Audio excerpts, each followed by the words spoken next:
ఓంకారశబ్దసంభూతం దండకారణ్యగేహినం భ్రమరాంభ మనోనాథం ప్రమదార్చితశంకరం సర్వసౌఖ్యప్రదాతారం సర్వాభీష్టప్రదాయకం మల్లికార్జునమీశానం నవమి బోధలవాసనం.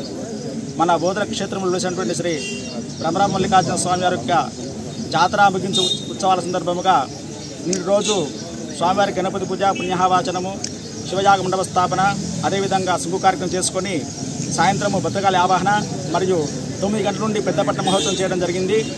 11 గంటలకు రాత్రి అగ్నిగుండ ప్రజ్వలన మరియు ఈరోజు ఉదయాత్పూర్వం 5 గంటల నుండి అగ్నిగుండములు దాట కార్యక్రమం అత్యంత వైభవంగా చేయడం జరిగింది. ఇట్టి కార్యక్రమంలో భక్తులందరూ కూడా అధికంగా పాల్గొని స్వామివారి కృపకు పాత్రులైనారు. అదేవిధంగా ఇటు కార్యక్రమానికి ఎలాంటి ఆటంకాలు జరగకుండా మన పోలీస్ సిబ్బంది కానీ ఇతర శాఖ వాళ్ళు కానీ అందరూ కూడా వారి వంతు సాయాన్ని అందించినారు. అదేవిధంగా ఇటు కార్యక్రమాలకు ఎలాంటి ఆటంకాలు కలగకుండా మా ఆలయ సిబ్బంది కానీ ధర్మకర్తలు కానీ అందరూ కూడా పర్యవేక్షిస్తూ ఈ కార్యక్రమాన్ని అందరి సమక్షంలో మంచి కార్యక్రమం చేయడం జరిగింది. వీళ్ళందరూ కూడా ఆ భగవంతుని ఆశీర్వాదాన్ని కోరుకుంటూ హరహర మహాదేవ్. పెద్దపల్లి జిల్లాలోని ప్రసిద్ధ పుణ్యక్షేత్రమైనటువంటి ఓదెల శ్రీ మల్లికార్జున స్వామి దేవస్థానం నందు ఉగాదితో ప్రారంభమైనటువంటి బ్రహ్మోత్సవ కార్యక్రమాలు నేడు అగ్నిగుండం దాటడం ద్వారా ముగిశాయి. ఇటు కార్యక్రమం నందు పెద్దపల్లి శాసనసభ్యులు శ్రీ విజయరమణారావు గారు పాల్గొని స్వామివారి కృపకు పాత్రలు కాగలిగారు.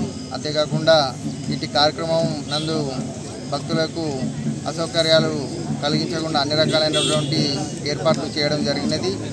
అగ్నిగుండం దాటే కార్యక్రమంలో ప్రమాదాలు తలెత్తకుండా వైద్య సిబ్బందిని పోలీస్ సిబ్బందిని 108 సేవలను వినియోగించుకోవడం జరిగినది.